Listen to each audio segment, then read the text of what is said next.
अस्सलाम वालेकुम। प्रोग्राम आईना के साथ ताहिर अहमद भट्टी आपकी खिदमत में हाजिर है। दो ऐसे साथ साथ ख़बरनुमा वीडियोज़ और वीडियो नुमा ख़बरें पढ़ने को और सुनने को मिली कि जिनसे ये पता चल रहा है कि अब मामलात दिलो नज़र जो हैं वो डोर को हाथ से छोड़ते छोड़ते अब कहाँ तक पहुँच गए हैं। पहली वीडियो एक मजहबी तबके ने और बल्कि एक ख़ास तरह की जो मुलायत ज़दा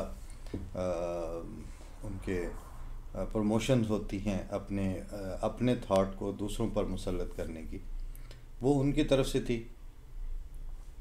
जामिया नईमिया इस तरह उसका पूरा टाइटल दे के फिर उन्होंने उस फतवे की तस्वीर दे के तो फिर ये कहा कि उस फतवे की रूह से जो सिलेबस में एक वाक़या आप पढ़ते आए हैं और हमारे वाली नस्ल ने भी वही पढ़ा, हमसे पहले भी पढ़ते रहे वो लोग, और हमारे बाद भी बच्चे जो हैं उन्होंने भी वो वाक़या पढ़ा और वो बहुत शाया और मुतारिफ़ हो चुका था कि वो एक बुढ़िया थी मदीने में जो आज़ सल्लल्लाहु अलैहि वसल्लम पर कूड़ा फेंक दिया करती थी अपनी मुनाफरत की वजह से।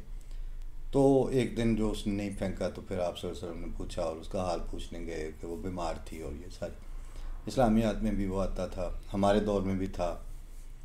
तो नेचुरली उस वक्त जो सिलेबस को सिलेक्ट करने वाले और सिलेबस मुतय्यन करने वाले लोग थे वो अभी इस तरह डीप स्टेट मुलायत के खौफ के ताबे सिलेबस नहीं बना रहे थे, बल्कि वो कुछ एजुकेशनिस्ट होते थे, कुछ हिस्टोरियंस होते थे, कुछ ब्यूरोक्रेट्स होते थे और कुछ इंतज़ामिया के वो लोग जो फ्यूचरिस्टिक अप्रोच रखते हैं और जो अपना ह्यूमन स्टफ़ जो है अपनी बच्चों की सूरत में, नस्लों की सूरत में उसके ऊपर काम करने का बहरहाल दुनिया के सारे मुल्कों में ये रिवाज भी है और ये ज़रूरत भी होती है। तो इसी तरह पाकिस्तान में भी होता था, लेकिन ये तो अरसा 40-50 साल पहले की बात है। बाद में जिस वक्त पाकिस्तान को इस्लामाइज़ करना शुरू कर दिया गया और फिर उसकी बड़ी वाज़ेह शक्लें सामने आनी शुरू हो गई, फिर वो लोग आहिस्ता आहिस्ता साइडलाइन हुए, फिर उनको इर्रेलेवेंट बनाया गया। और वो ज़रूरी नहीं था कि वो कोई यानी उनको इर्रेलेवेंट जिनको किया गया है वो सिर्फ अहमदी थे, नो। हर शरीफ आदमी हर मुल्क के मुस्तकबिल के ऊपर संजीदा और एकेडमिक नज़र रख के साइब और मारूज़ी हक़ाइक़ को सामने रख के एक बैलेंस्ड मशवरा देने वाला और अपनी मुतवाज़न राय रखने वाला जो शख्स था वो आहिस्ता आहिस्ता बहुत टेक्निकल वे से उसको साइड पे किया गया और उसको उसके लिए जो टैग इस्तेमाल किया गया वो सियासी सूरत हाल अगर दरपेश हो तो फिर मुहिब्बे वतन और गद्दार का डिफरेंस था, और अगर वो मजहबी और तर्ज़ फ़िक्र की बात हो तो इस्लाम के गद्दार और इस्लाम के मफादात के दुश्मन और सेकुलर और लिबरल्स और इस तरह करके तो वो उन सारों को बेअसर किया गया और उसको होने दिया गया। ये सब कुछ देखा जा रहा था उस वक्त वक्ती मफाद थे जो रियासत के इदारों के पेश नज़र थे, रियासत के फ़ैसला साजों के सामने थे, और वो बाज़ सूरतों में अपनी 1.5-2 साल की जो मफाद प्रस्ताना ज़रूरतें थीं उनको पूरा करने के लिए उन्होंने 2-3 दहाइयों का जो अपना फ्यूचर था वो बेच दिया और बेचते चले गए।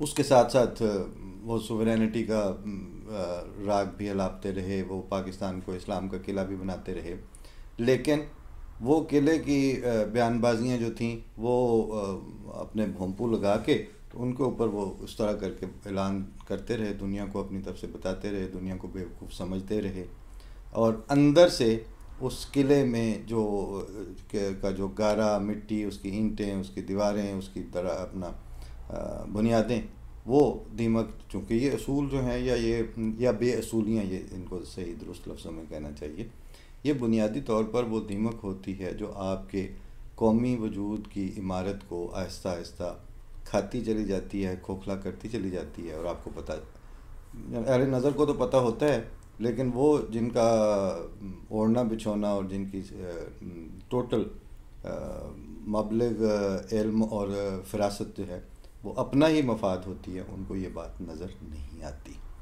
वो उस वक्त कंप्रोमाइज़ पे कंप्रोमाइज़ करते चले जाते हैं। नौबत में ही जा रसीद कि अब हुआ ये है कि जिन आखिर वो जो कोई तो वो माखज़ थे जहाँ से वो रिवायत उठाई गई थी और उसको अपनी सिलेबस का और किताबों का हिस्सा बनाया गया था। वो माखज़ जो थे वो इन लोगों से जो चाँद देखने के लिए दस्तो गरेबान होते हैं और जिनके लिए बकौल अनवर मकसूद के कि जिन लोगों को अपना हज़ारबंद नज़र नहीं आता लटका हुआ, उनको चाँद देखने पे मामूर किया गया है और उनके पास वो सारी इख्तियारात तफवीज़ किए गए हैं उनको। इन तबकों से वो पहले के लोग थे। अगर रिवायतों के ऊपर बहुत बहस करनी भी हो, लेकिन इतना तो बहरहाल पता है कि जो आज़ सल्लल्लाहु अलैहि वसल्लम की रिवायात जमा कर रहे थे बुज़ुर्ग, उन्होंने एक दफ़ा एक कश्ती में सफ़र करते हुए किसी ने देख लिया कि उनकी जेब में या उनकी गिरा में कुछ अशरफियाँ और थैली है, उसमें पैसे हैं, और वो उन्होंने काउंट करते हुए या अंदाजे से बार वो उसकी निशानियाँ एक ठगबाज किस्म के झूठे ने वो जहन में रख ली हुई थी। और जब वो दरिया के उसमें पहुंच गई बीच मंझधार, तो उसने शोर मचाया कि जी वो मेरी वो थैली नहीं मिल रही, उसमें इतनी अशरफियाँ थीं, ये उनका सिक्कों का किस्म थी और ये थी। अब जब वो शोर पड़ गया तो उन्होंने कहा कि अच्छा फिर यही हो सकता है कि अब तलाशी लेते हैं सबकी, और तुम्हें जिसके पास होगी, अब ये है तो अभी तो हम दरिया में ही हैं, तो पार जाने तक तलाशी लेके तो अगर हुई तो आपको मिल जाएगी। तो जब वो कश्ती वहाँ पहुँची तो एक एक बंदे की तलाशी ली गई। तो वो इमाम साहब जो हदीसें जमा करने के लिए निकले, जिनकी शोहरत है, उन्हीं के ऊपर उसने इल्ज़ाम, बेसिकली तो उनका नाम नहीं लिया था, लेकिन उसके सामने वही थे, उन्हीं के पास वो थैली थी। तो किसी के पास कोई अशरफियों की थैली नहीं निकली। तो बाद में उसने मिला तो उसे कुछ नहीं। जब लोग इधर उधर डिस्पर्स होने लगे, जाने लगे, तो उसने बहरहाल अलहदा होकर उसने कहा कि देखे थैली जो थी वो तो मैंने देखी थी आपके पास, और इस तरह फ़लाँ जगह पे आप यूँ खड़े हुए गिन रहे थे या ये था। तो वो थैली फिर आखिर गई कहाँ पे, चलें अब वो मिली नहीं है, लेकिन वो गई कहाँ के। वो उनका बात ये है कि मैं आज़ सल्लल्लाहु अलैहि वसल्लम की अहादीस और रिवायात उनके हवाले से जमा कर रहा हूँ आने वाले ज़मानों के लिए। तो तुमने ये इल्ज़ाम लगाया अपने मफाद की खातिर। मेरे पास भी ज़्यादा राह के लिए वही था, वो मुझे भी उनकी ज़रूरत थी पैसों की, वो अशरफियाँ मेरे लिए कीमती थी, कोई शक नहीं है। लेकिन अंदाज़ा मुझे हो गया था कि अब ये निकलेंगी मेरे पास से तो कोई आदमी इस तरफ नहीं जाएगा, मेरे ऊपर एक इल्ज़ाम की सूरत में ये दाग बाकी रह जाएगा कि एक दफ़ा उस बंदे पर चोरी का इल्ज़ाम लगा था।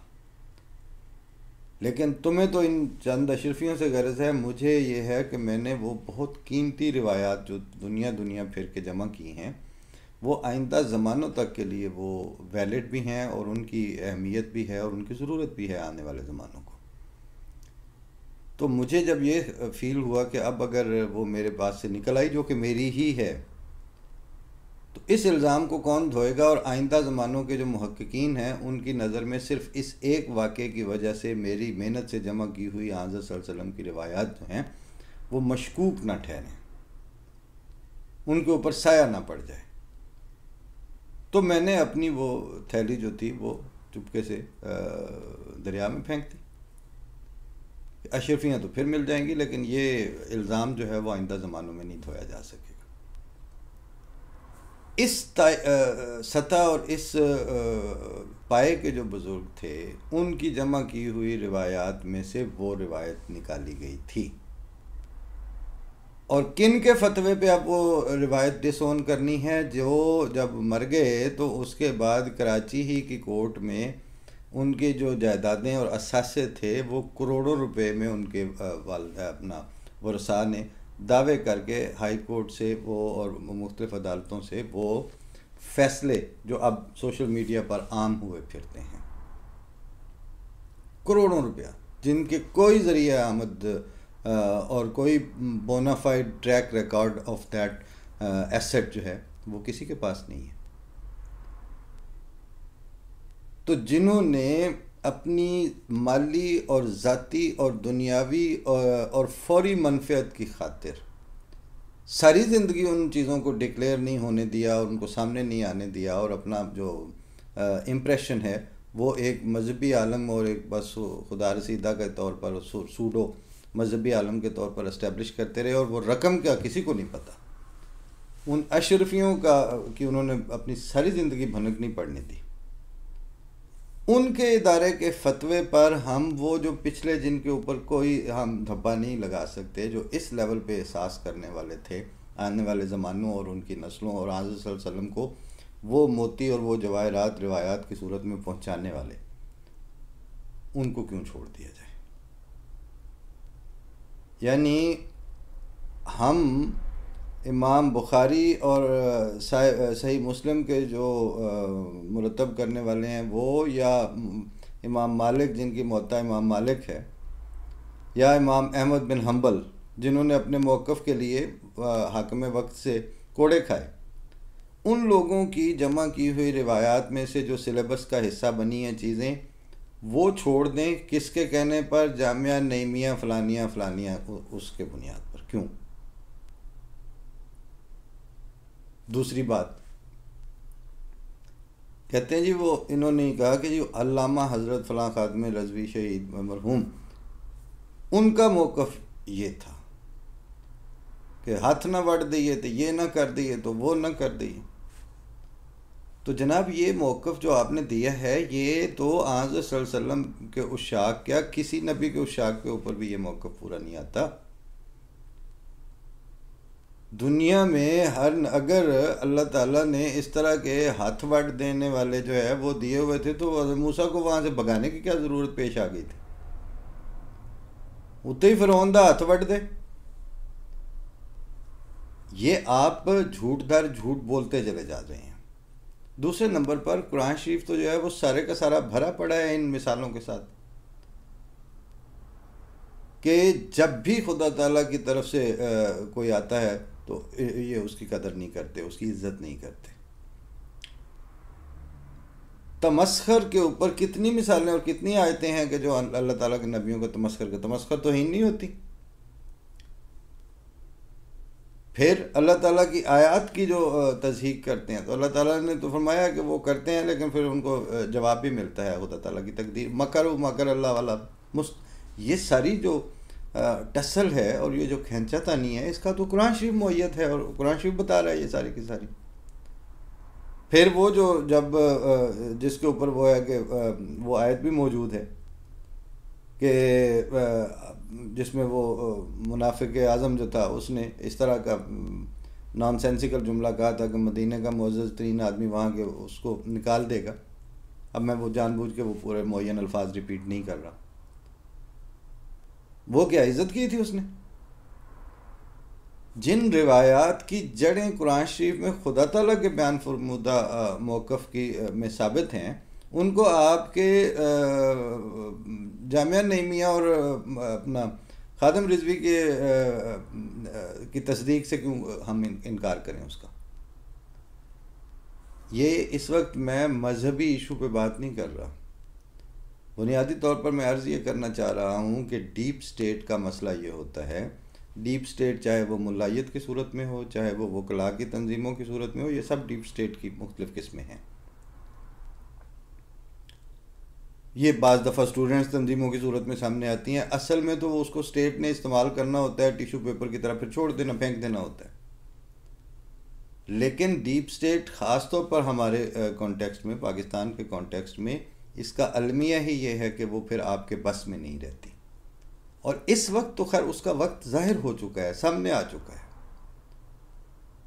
हो कैसे सकता है कि इदारे जिनको ब्यूरोक्रेसी की एक तारीख है, उनका एक पूरा सिस्टम है, उसको CSS के अफसरान जो हैं वो उनको सिलेक्शन होने और उनकी अपॉइंटमेंट होने का एक प्रोसीजर है, उसके कमिश्नर्स हैं, उसका इदारे बने हुए हैं, बोर्ड्स हैं, पैनल्स हैं, उन सारी हैसियतों पे रगड़ रगड़ के उन कसौटियों पे जिनको आपने बिठाया है, उसके सामने आपका डीप स्टेट का एक एक्टर आता है, वो कहता है नहीं ये नहीं होगा।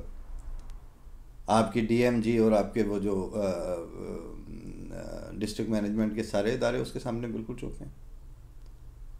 और आप एक दफ़ा आपने उठवा लिया, फिर पकड़ दिया, फिर छोड़ दिया, ना पकड़ते वक्त पता ना छोड़ते वक्त पता। पब्लिक को तो आप लोगों ने कभी भी अपने उसमें एतमाद में लिया नहीं होता।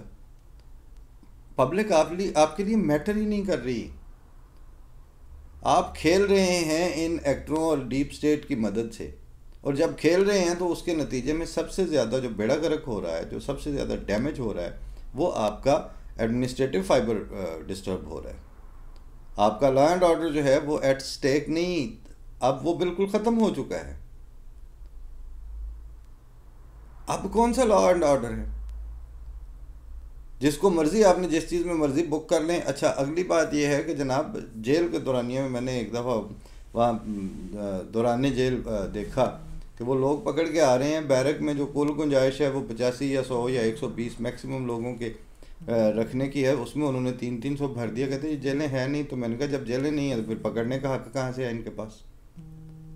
जिस रियासत के पास अपने उसके ऊपर अमल दरामद करने के लिए, जिस रियासत के पास लोगों को पकड़ के बंद करने के लिए पूरे वो इंतज़ामात नहीं हैं, तो वो फिर पकड़ भी कैसे सकती है और क्यों पकड़ती है? ट्रायल कोर्ट्स और थानों के दरमियान आपके जो इक्वेशन है वो भी आपके सामने है। असल में तो ये था कि ये सारे वसाइल आपके पास मौजूद थे, आपने उन वसाइल को for the betterment and for the wellbeing of the public इस्तेमाल करना था, जो आपने नहीं किया। और एक आदमी नहीं, सब ने नहीं किया। उसमें सियासतदान भी उतने ही मुजरम है, उसमें एस्टेब्लिशमेंट भी उतनी ही है। अपने सारा देखते गए, उन्होंने अपने सेटअप सारे बनाए। तो कहीं बैठना हो, छावनी लगानी हो थोड़ी बहुत भी, वो फ़ौरन ईंटों को सफ़ेद चूना फेर के ठक ठक जनाब जीपें शीपें सल्यूट कर के वो अपना इंतज़ाम सीधा रख लिया उन्होंने। और वहाँ उनके हॉस्पिटल भी हैं, उनके स्कूल भी हैं, उनकी यूनिवर्सिटियाँ भी बन गई हैं। वो क्या मसला है? हाथ पड़ेगा तो उसके टेलीफोन भी चले जाएंगे। जिन जिनको उन्होंने नवाजा हुआ है वो साथ साथ वो पिछले दिनों था ना, वो एक बिजनेस टाइकून की बेटियां जाके उनके उसके घर पे हमला करके किसी दूसरी का, तो उनके तो बार बार यही बात हो रही थी, तो करो फ़ोन ISI को फ़ोन करो। ये है, ये जब वक्त आ चुका होता है तो उस वक्त रेट तो ख़त्म हो ही चुकी होती है, वरना इस तरह तो हैंडलिंग नहीं होती। एक तरफ वो वीडियो जो है वो वायरल होके वो कही जा रही है कि जनाब इसको आम कर दें, और मतलब क्या है कि अब आपने प्लूरलिज़म और बर्दाश्त वाला और दूसरों के हुकूक का ख्याल रखने वाला, और आज़ सल्लल्लाहु अलैहि वसल्लम ने जो पीस एंड टॉलरेंस सोसाइटी में अपने तर्ज अमल से आम की थी, आप अब उसकी सफ़ लपेटना चाह रहे हैं। किस तरीके से? अपने फतवों और अपने स्टेट स्पॉन्सर्ड और स्टेट बैक्ड एंड पैट्रनाइज्ड किस्म के डीप स्टेट एक्टरों के ज़रिए। वरना आपका साइबर क्राइम बड़ा एक्टिव है, इस पे क्यों नहीं उसको पकड़ के कहा गया कि गल करो कित्थों ले आती जे वीडियो?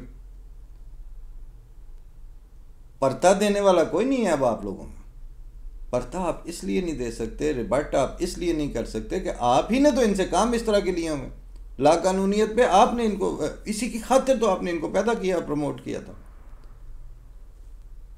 अब वो जो बारों में फायरिंगें हो रही हैं, और अब जो वकील जो हैं वो जजों के कमरों में शराब पी के घुस जाते हैं, ये किस लिए मुमकिन है? इसलिए मुमकिन है कि आपने इन वकला से अपने उसके ऊपर काम लेना था, और आपने लिए हैं मुख्तलिफ मौक़ों पे। अब वो सारे तमाशे लगते लगते वहाँ तक आ गई है सूरत हाल। अब अगली बात ये है, अब वो पब्लिक बेवकूफ़ होगी जो आपसे अपने हुकूक की दादरसी चाहेगी। आपने उन्हीं के मफाद को बेच के तो अपनी हैसियत, दरअसल यासीन तो लत रख के तो आप टपना चांदे पार है, यही तो आपने किया है। ये काम आपने मीडिया के साथ भी किया, ये काम अब इदारों के साथ होते होते अब जनाब वहाँ तक सूरत हाल आ चुकी है कि बाहर आपके पल्ले रहा कुछ नहीं, अंदर आपने रहने दिया कुछ नहीं। बाहर की हुकूमतें अपने अपने रवैयों, अपनी अपनी ग्रांट्स, अपने अपने फ़ैसलों में बिल्कुल आज़ाद हैं, वो आपको दीवानी का भी नहीं समझती। और आपकी जो इस तरह के जो प्रोपेगेंडे और अपनी बज़ों में ख़ुद जिसको आप कहते हैं स्टेट सोवरेनिटी बाहर तब इस्टेब्लिश होती है जब अंदर पब्लिक को उसके राइट्स मिल रहे हों, जब अंदर आइन के मुताबिक बिहेव हो रही हो और कर रहे हों इदारे, जब मुकन्नना जो है वो अपना रोल प्ले कर रही हो। ये सारे काम ना हों तो आपकी बाहर आप करके आ जाएं, बयान दे के आ जाएं, आपका सफ़ीर मौजूद है, तो आपकी मानेगा कौन? उनके सफ़ीर भी तो उधर मौजूद हैं, वो अपने ड्राइवरों से ही पूछ लेते हैं, हाँ भाई की चल रहा तुहाडे इत्थे। ये सारा कुछ हो रहा है और सबके इल्म में है। और अब भी आपके जो सारे जो टैक्टिक्स हैं और जो सारी रिस्पॉन्सिव स्ट्रेटजीज़ हैं, उसमें public interest, public life, public health, public property, public education कहीं वो फाल नहीं कर रही। तो इन दिनों में एक तो वही बात है कि जब अब ये यानी गज़ब खुदा का है, पूछने वाला कोई नहीं है ना, उन लोगों से भी अंदर से सवाल भी नहीं उठाए जा रहे ना। मीडिया पे भी इस वीडियो को लेके तो सारे चैनल जो हैं वो उनकी नींद क्यों नहीं हराम हुई कि अच्छा आप अब मुअय्यन तौर पर इनटॉलरेंस, अदम बर्दाश्त और फौरी तौर पर हाथ काटने और जनाब तलवारें सौंत के हमला कर लेने को आप सियासी, समाजी और रोज़मर्रा का जवाज़ फ्राहम करना चाह रहे हैं और स्टेट चुप है। किसी ज़माने में पीपल्स रिपब्लिक ऑफ पाकिस्तान का नाम जो है वो इस्लामिक जमहूरिया पाकिस्तान पे आके ठहरे थे, लेकिन वहाँ पे रुकना थोड़ी था। उसके बाद जो मेहनतें हुई हैं, अभी तो सिर्फ ये हुआ है कि वहाँ वो यतीम खाना चौक वाली जो ऑरेंज ट्रेन का स्टॉप है उसका नाम ख़त्म नबूवत स्टेशन रखा गया है। किस लिए रखा गया है सबको पता है कि वो जो ख़त्म नबूवत को के इशू को बेचने वाले और ख़त्म नबूवत के नाम पर शोरश बर्पा करने वाले जो धड़े और तबके हैं, उनकी सुप्रीमेसी जो है वो किसी न किसी लेवल पर हर रोज़ बेहतर तरीके से इस्टेब्लिश की जाती रहे। इसका तो हद एक स्टेशन पे तो बात नहीं ख़त्म होनी। आप सिर्फ देखें, वक्त का इंतज़ार करें, वो आपको ये कहेंगे कि पाकिस्तान का ख़त्म नबूवत की जो सैंक्टिटी है और जो उसका तकद्दुस है, उसका तकाजा है कि इस मुल्क का नाम ख़त्म नबूवत डेमोक्रेसी ऑफ पाकिस्तान हो, ख़त्म नबूवत रिपब्लिक ऑफ पाकिस्तान। तो आप रखेंगे, होगा क्या कि आपने वो काम कोई नहीं किए हुए। आप कहेंगे अच्छा नाम हम वो रख देते हैं, लेकिन ज़रा इंज करियो कि इन दायरों में आपने नहीं आना। लेकिन अब वो जो कुछ अर्सा पहले तक की बातें थी और गुफ्तगू थी ना कि फिर ये होगा फिर वो होगा, अब हमने बिल्कुल दयानतदारी से आपको बता रहे हैं कि अब उसके ऊपर बात करने की ज़रूरत रही नहीं है, क्योंकि अब जो वो होना शुरू हो चुका है और अब डीप स्टेट इनके हाथ से निकली हुई नज़र आ रही है। इस बार के इलेक्शन के बाद से वकला की हरकतें और इस वक्त के ये जो स्टेशनों के नाम और आगे पीछे और फिर इनके ये फतवे और फिर इन फतवों की वीडियोस का इस तरह वायरल होना और फिर उस पे ये जो है वो जो एक बड़ा राइटर है और बड़ा फ़लसफ़ी है, बड़ा प्रोफेसर है नोम चोमिस्की, वो जिस तरह कह रहे हैं कि पाकिस्तान अब मजहबियत इंतहा पसंदी की दलदल में घुसता चला जा रहा है, धंसता चला जा रहा है। वो अब शेयर कर रहे हैं बहुत से लोग मीडिया पे पाकिस्तान के हवाले से।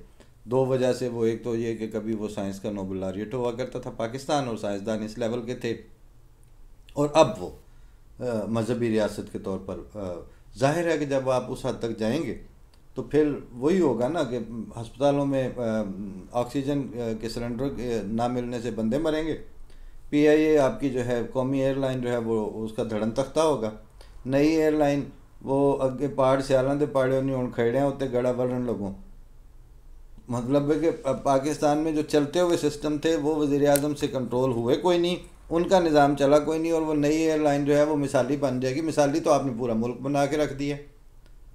मिस मैनेजमेंट और बैड गवर्नेंस की तो आप वाक़यातन इस वक्त मिसाल हैं। तो उस पे अब कौन सुनेगा कि एजुकेशन में क्या हो रहा है या क्या नहीं हो रहा। उन्होंने तो आज वो नटशल में ये कि वो जो इकबाल का मिसरा था ना कि खुद बदलते नहीं कुरान बदल देते हैं।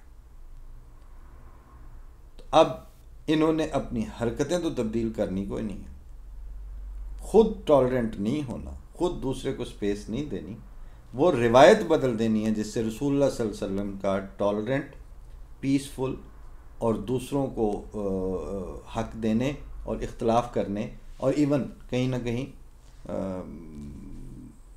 हद अदब से नीचे उतर के भी इख्तलाफ कर लेने का जो आप सल्लल्लाहु अलैहि वसल्लम ने सारी ज़िंदगी हक दिए रखा, उन रिवायात को बदल देना है। और उन रिवायात को बदलते बदलते जब कुरान, चूँकि कुरान इंटैक्ट है, जब कुरान टकराएगा तो ये कुरान को भी अपने मानवी लिहाज से बदलेंगे। लफ्ज़ी हिफाजत तो वो उस तरह ही अभी तक चलती आ रही है, लेकिन मानवी तौर पर तो 72 इंटरप्रिटेशन कर दी हैं। ये बात तो मौदूदी साहब ने कुरान ही से तशरीह करके आम आदमी के मत्थे मार दी थी ना कि इस्लाम तलवार से फैला है, और बानी इस्लाम जब तक सब्र करते रहे कुछ नहीं हुआ। दिलों के जंग जो हैं वो तब छटे जब बानी इस्लाम ने हाथ में तलवार ली और उस पर वो वाह वाह और सुभान अल्लाह के डोंगरे बरसाए गए। और वो तफासिर जो हैं जो तलवार से फैलाने वाला थीसिस है इस्लाम को, उसको उस वक्त की सऊदीया ने फंडिंग करके और वो मिस्र और पता नहीं कहाँ उनके तर्जमे हो गए, वो सरकारी तौर पर वो तफसीरें दसावर को भिजवाई जाती नहीं। और जहाँ ये कहा गया कि ये हुक्म सुन के अब जो लड़ाई को जाएगा वो दुश्मनों से सख्त हजीमत उठाएगा, वो किताबें बैन, उनकी गुफ्तगू बैन। अब छोड़ दो है दोस्तों जहाद का ख्याल, दीन के लिए हराम है अब जंग और किताल। मतलब जहाँ जहाँ आपने वायलेंस जो है और कानून को हाथ लेने वाले थीसिस दिया जाना है मज़हब के नाम पर, उसको आपने प्रमोट करना है। जहाँ आपको ये कहा जाए कि नहीं एक बेगुनाह अंग्रेज़ जा रहे थे तो उनको आपने छुरा मार दिया है, तो आपको कोई हक नहीं था, ये कोई इस्लाम की खिदमत नहीं थी, ये हराम फेल किया था आपने, उसको आपने स्नब करना है। तो फिर नतीजा तो आपके सामने ही है। लेकिन अब नतीजा चूँकि सामने है तो अब आप धड़ों में, टुकड़ियों में बट रहे हैं। एक दहाई या 1.5 दहाई पहले का वो खाकसार ने मैंने ये जसारत कर ली थी कि टुकड़ियों में हुजूम बटने लगा, रास्ता मंजिलों से कटने लगा। अब वो हुजूम जो है वो बट चुका है टुकड़ियों में।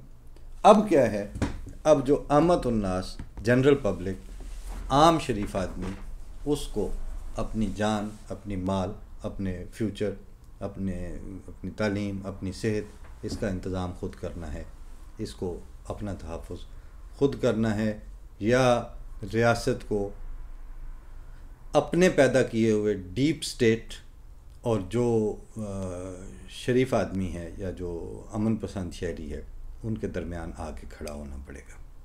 लेकिन ख़तरा ये है कि अब देर इतनी हो चुकी है, अगर रियासत उन डीप स्टेट्स के और आम आमत उन्नास के मफाद के दरमियान खड़ी होगी, वो अब इस हालत को पहुंच चुका है, वो क्लोनिंग शुदा जानदार, कि वो अब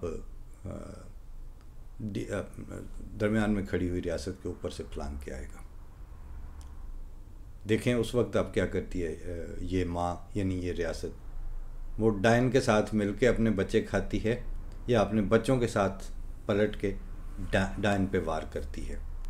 इट इज़ येट टू सी, ये भी देखना होगा। फ़ी अमान अल्लाह। अस्सलाम वालेकुम रहमतुल्लाह।